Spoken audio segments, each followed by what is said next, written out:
Good afternoon. My name is Uche Moses from the Department of Agriculture and Bioresources Engineering, University of Nigeria, Nsukka.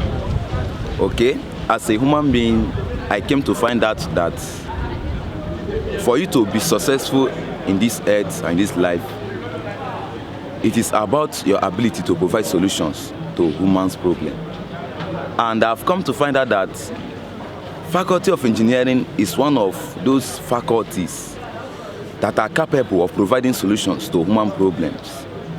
So, and when we come to the Faculty of Engineering, I also came to find out that there is one unending problem of human being, which is the issue of survival.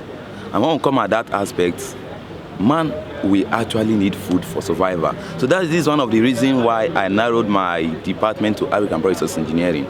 Some other persons might be in civil, electrical. Yeah, those ones are good.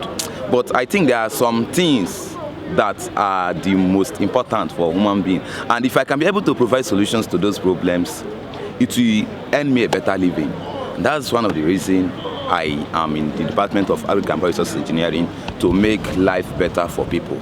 Thank you.